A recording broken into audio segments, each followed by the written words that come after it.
할렐루야. 예, 우리 양옆에 있는 성도님들과 인사 나누도록 하겠습니다. 사랑합니다.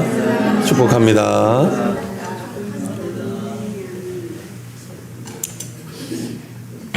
한 주간도 평안하셨죠? 예, 주님의 말씀 따라 순종하며 사신 한 주간 되신 줄 믿습니다.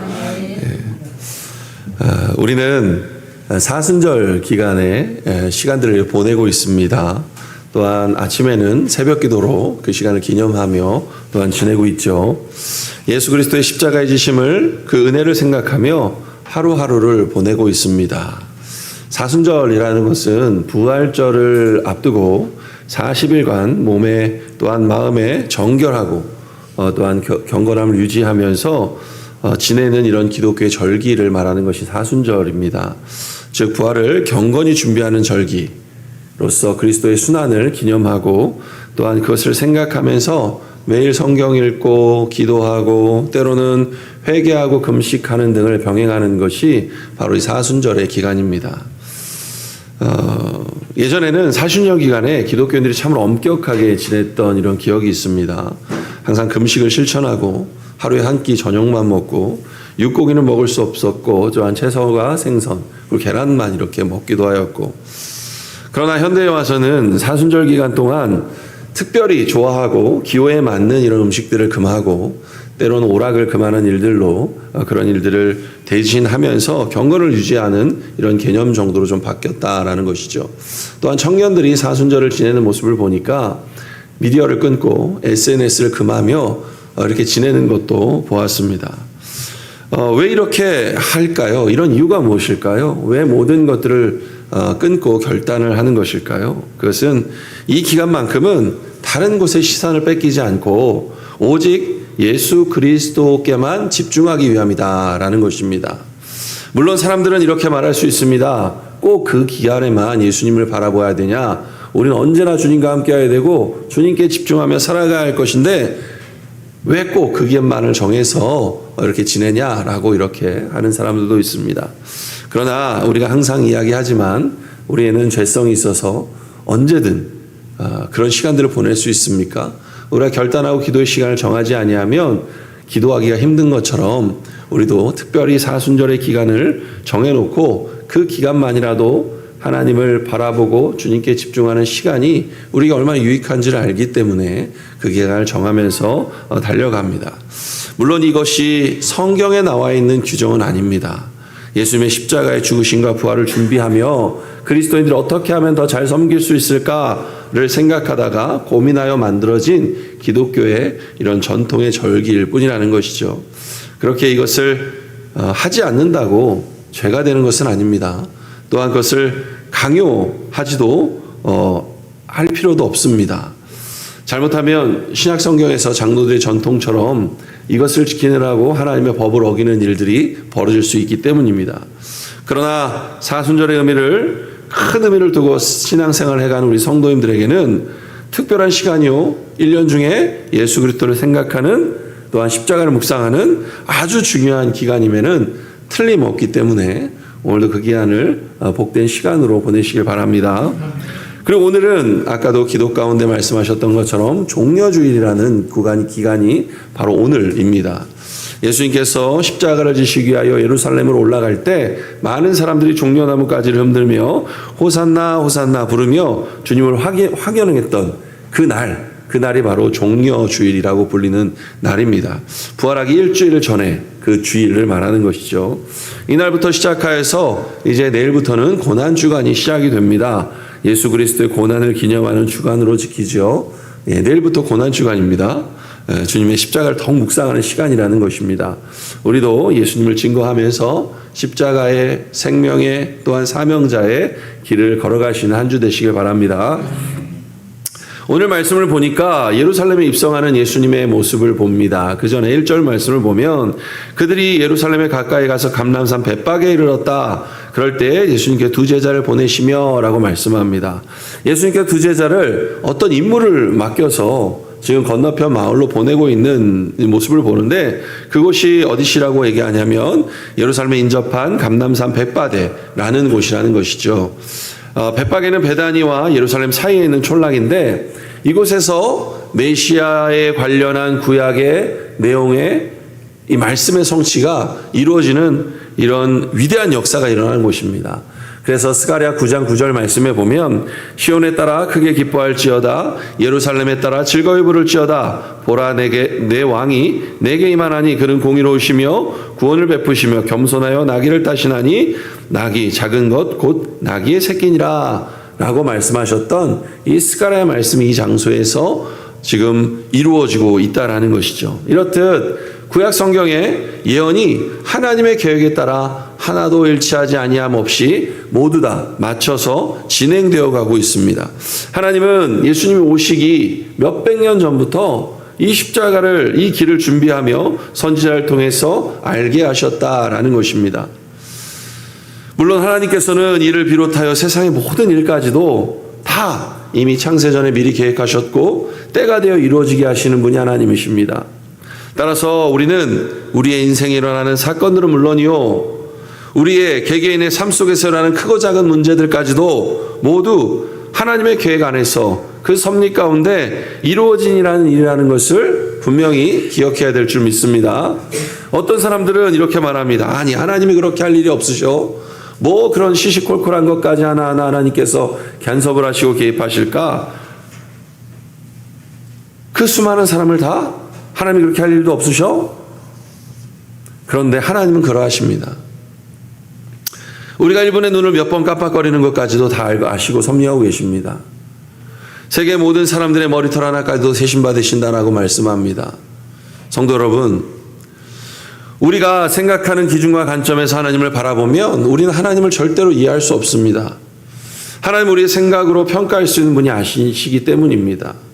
우리가 하나님의 능력과 하나님의 지혜를 다 알 수 있다면 하나님은 하나님이 아니시죠. 그저 우리의 생각 안에 갇혀있는 우리의 우상일 뿐이라는 것입니다.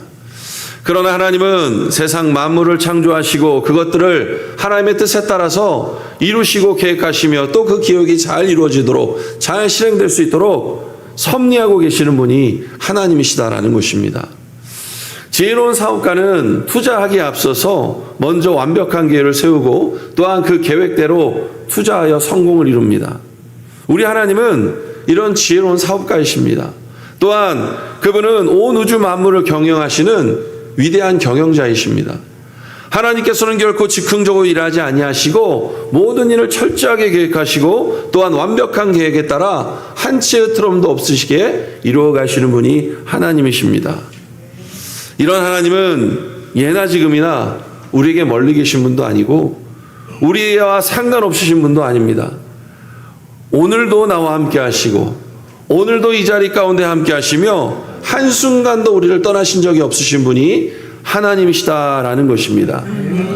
그래서 우리가 하나님의 뜻을 아는 일이 그렇게 중요합니다. 이미 이루어진 일들이 그리하듯이 앞으로 일어날 일들 모든 것까지도 하나님께서 계획한 대로 될 것인데 그러기에 하나님의 뜻을 알아야만 그 하나님의 뜻 가운데 이루어지는 일들에 따라 우리가 순종하며 따라갈 수 있지 않겠습니까? 그러므로 성도 여러분, 오늘 우리에게 계시로 주시는 이 본문의 말씀, 이 성경 말씀을 통해서 하나님의 뜻을 깨닫고 잘 순종함으로 보람 있고 의미 있는 인생들이 되셔야 될 줄 믿습니다.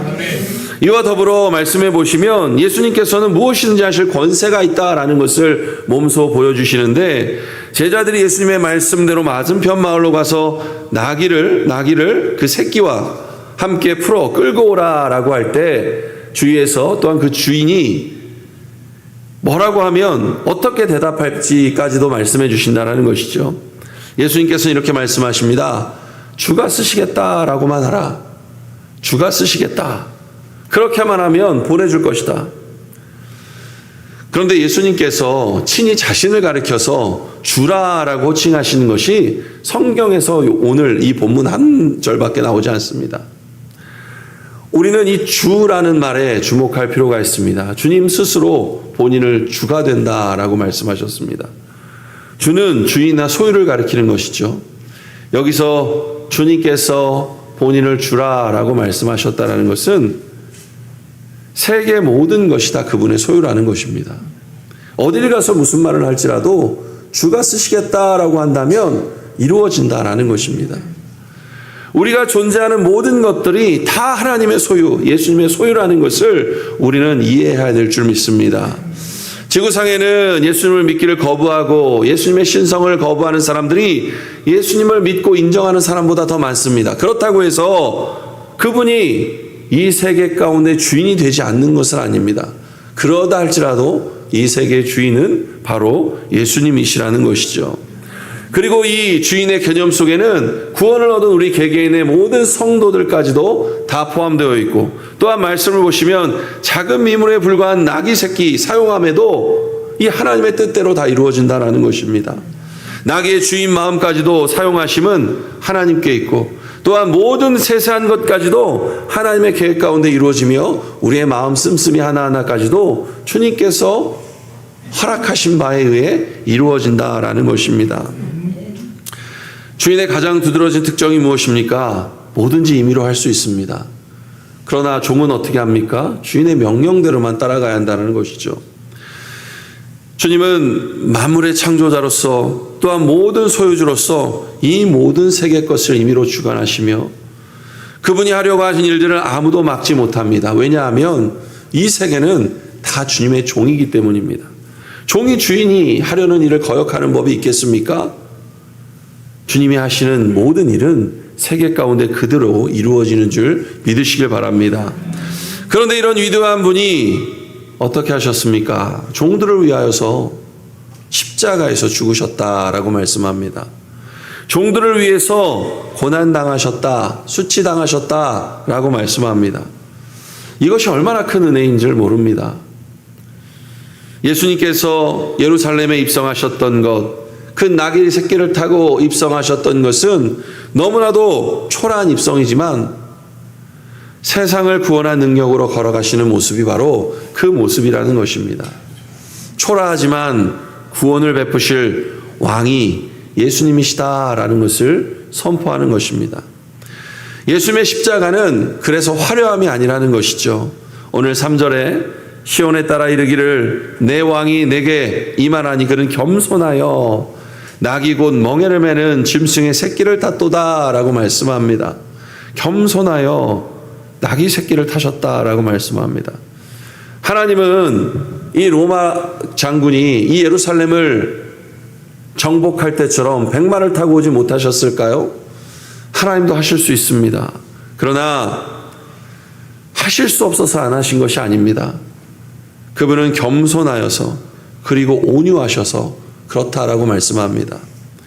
능력이 없어서 화려하게 등장한 것이 아닙니다. 초라하고 비참하고 벌릴 없어 보이지만 그러나 그곳에 공의가 있고 지혜가 있고 은혜가 있고 사랑이 있고 복음이 있다라는 것입니다. 예수님께서 그 길을 가셨습니다. 그렇다면 우리는 어떻게 합니까? 우리도 그 길을 가야 된다라는 것입니다. 예수님의 말씀이라면 어떤 말씀이라도 따르고 순종해야 된다는 것입니다. 세상의 화려함이 아니라 주님이 가셨던 것처럼 초라해도 온유하게 겸손하게 주님의 성품을 닮은 자로서, 그리고 오늘 마태복음 21장 6절에 제자들이 가서 예수께서 명하신 대로 하여 라고 말씀하셨던 것처럼 명령을 받은 두 제자가 그여대로 하였던 것처럼 우리들도 묵묵히 주님이 말씀하시는 그 말씀을 따라 나아가 순종해야 된다라는 것입니다. 제자들이 봤을 때 보기 얼마나 좀 어처구니 없는 일일 수 있겠습니까? 다짜고짜 나귀 새끼가 보이면 가서 끌고 와라. 명령에 주춤거릴 수도 있었을 것입니다. 그러나 그들은 순종하는 편을 택했다라는 것입니다. 우리가 주의 말씀을 대해 취해야 할 바른 태도가 바로 이것이지요. 언제나 묵묵하게 순종하는 것. 이것이 믿는 자의 바른 태도인 줄 믿습니다. 주께서 우리에게 무슨 일을 하도록 명령하실 때 감당할 만한 능력을 주시기 때문에 무조건 순종하는 사람은 놀라운 은혜의 역사를 체험할 수 있게 될 줄 믿습니다. 광야에서 행하신 오병이의 기적은 주님의 제자들이 무리를 해서 식사를 제공하라 라고 말씀하신 것이었는데 대부분 그것이 불가능하다고 생각하지 않았겠습니까? 제자들에게는 그들을 위해 빵을 살 충분한 돈도 없었거니와 돈이 있다 할지라도 그 시간에 어디서 그 많은 사람들을 먹일 수 있는 음식을 준비할 수 있었겠습니까? 이러한 제자들의 생각은 이 인간들의 합리적인 사고에 부합하는 결과이지요. 절대 틀린 것이 아닙니다. 그러나 인간적인 계산으로 도저히 불가능하게 여겨지는 것일지라도 내게 능력 주시는 주님께서 함께 하실 때에는 충분히 가능한 줄 믿습니다. 그 능력이 행해지는 데는 떡 5개와 물고기 2마리면 충분했다라는 것입니다. 제자들이 예수님의 말씀에 믿음으로 순종했을 때 우리가 모두 배불리 먹고 남은 그 떡과 물고기가 12광줄이나 되었다라고 말씀합니다. 하나님의 역사는 순종하는 믿음을 통해 나타납니다. 순종하는 믿음이 하나님의 위대한 역사를 일으키므로 주께서 명령하신 이에 대해서는 언제나 순종하시는 우리 모두 되시기를 간절히 바랍니다. 자, 그렇다면 우리가 사순절을 보내고 있는 우리는 어떤 말씀에 순종해야 할까? 마태복음 11장 28절부터 29절 말씀에 보면 수고하고 무거운 짐진 자들아 다 내게로 오라. 내가 너희를 쉬게 하리라. 나는 마음이 온유하고 겸손하니 나의 멍에를 메고 내게 배우라. 그리하면 너희 마음에 쉼을 얻으리니 라고 말씀합니다. 온유하고 겸손한 마음, 또한 나의 멍에를 메고 주님께 배우라 라고 말씀합니다.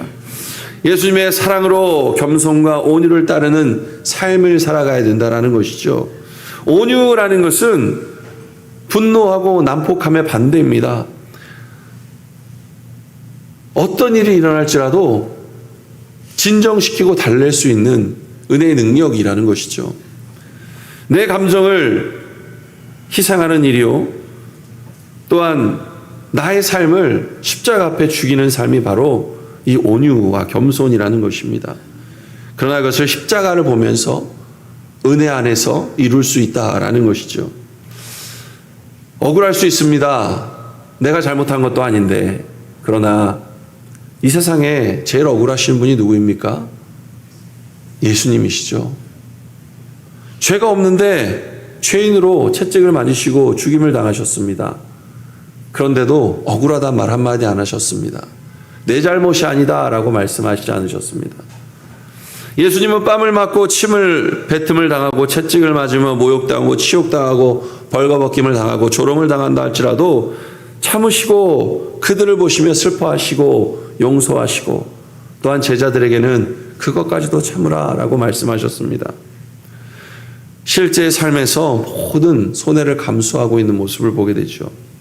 악을 악하게 대하지 아니하고 왼쪽 뺨을 맞으면 오른편 뺨을 내어줄 수 있는 모습, 억울해도 참을 수 있을 줄 믿습니다. 고난주간 예수 그리스도의 십자가를 묵상하시면 성령 하나님께서 도와주십니다. 제가 유튜브를 보지 아니하는데 어제 또한 좋은 영상이 있다고 누가 문자를 이렇게 보내줘서 또 그것을 이렇게 유튜브가 연결이 돼서 보게 됐는데, 어떠한 전도자가 버스에서 복음을 전합니다. 그런데 난폭한 시민 하나가 그 남자의 뺨을 때려치는 겁니다. 그랬더니 그분이 당황을 하다가 괜찮다, 나에게 이렇게 상처를 입혀도 된다 라고 하며 왼쪽 뺨을 내미는 모습에 그 난폭하던 청년이 결국에는 그 버스 안에 있는 믿는 사람들로부터 기도를 받고 회개하는 이런 모습들을 보게 되었습니다. 이 땅에 하나님의 나라가 임할 때는 강한 힘을 가진 자를 통해서가 아닙니다. 온유한 자를 통해서 하나님께서 만들어 가시는 줄 믿습니다. 그래서 우리는 예수님이 가신 곳에 우리의 발길도 멈춰져 있어야 합니다. 요한복음 12장 26절에 사람이 나를 섬기려 하거든 나를 따르라. 나 있는 곳에 나를 섬기는 자도 거기 있으리라. 사람이 나를 섬기면 내 아버지께서 그를 귀히 여기시리라 라고 말씀합니다. 사람이 나를 섬기려면 주님을 따라야 하는 거고, 그 따른다라는 것은 주님이 계신 그곳에 우리도 함께 있는 것입니다. 예수님은 섬기러 오셨습니다. 이 땅 가운데 그 섬김이 바로 십자가였죠. 우리는 그 십자가의 자리, 그 예수 그리스도가 십자가를 지실 때 우리도 같이 십자가를 져야 한다는 것이죠. 그분과 함께 있는 자가 되어야 합니다. 어떤 세상의 희망도 없는 나를 살리셨던 그분의 십자가의 은혜를 통해서 오늘도 감사하며 나의 일생을 주님 앞에 드리며 그 삶으로 따라가야 된다는 것이죠. 그가 있는 곳에 나도 있어야 합니다. 그가 원하는 삶이 무엇인지 오늘도 같이 주님과 동행해야 된다는 것이죠. 그래서 믿음의 발걸음, 우리는 어디를 향해야 합니까? 오늘 예수님께서 십자가를 지시기 위하여 예루살렘 그 입구에 서 계셨던 것처럼 그분이 벳박에 머물며 그 모든 삶의 공생의 삶을 사셨던 것처럼 벳박에 정말로 덜 익은 무화과 나무가 열리는 곳, 그 떫고 맛없는 무화과 나무라도 따먹어야 살 수 있는 사람들이 모여있는 그곳, 가난한 자들이 사는 곳, 마음이 아프고 애통하는 자들이 있는 곳, 죽은 자들이 잠들어져 있는 곳, 연약한 자들이 사는 곳, 누가 가고 싶어 하겠습니까? 아무도 예루살렘의 기득권층은 성 밖으로 나가질 않습니다. 그러나 아무도 하게 하지 아니하시는 일에 예수님께서는 그곳에 머물러 계셨다라는 것이죠. 아무도 가지 않는 곳에 예수님이 거기가 계셨다라는 것입니다. 그렇다면 우리도 우리들의 발걸음이 항상 주님이 계셨던 벳박에 머물러야 될 줄 믿습니다. 그러나 걱정하지 마십시오. 묵묵히 예수님이 가신 그 길을 따라가기만 하면 됩니다. 초라해 보이지만 능력 있는 길이고 분주해 보이지만 여유 있는 길이 바로 그 길인 줄 믿습니다. 사랑하는 성도 여러분, 우리도 그 길을 가고 그래서 사순절 고난 기간을 묵상합니다. 그리고 특별히 구별되어진 이 십자가를 또한 묵상합니다. 묵상해서 끝나는 것이 아니고 십자가의 그 길을 따라가는 것, 그곳에 부활이 있기 때문입니다. 그러나 부활은 우리들만의 잔치가 아니죠. 하나님의 부르신 많은 자들과 함께 누리는 것입니다. 우리 그날을 위해 우리는 내일을 살아가게 될 줄 믿습니다. 주님이 주신 날, 우리는 그 은혜를 누릴 수 있고 그 기쁨을 누릴 수 있습니다. 우리도 그 십자가의 비밀을 전하는 자가 되시길 바랍니다. 그래서 부활의 아침, 기쁨과 찬양이 넘치는 우리 성신교회 또한 복된 예배가 될 줄 주님의 이름으로 간절히 바랍니다. 네, 기도하겠습니다.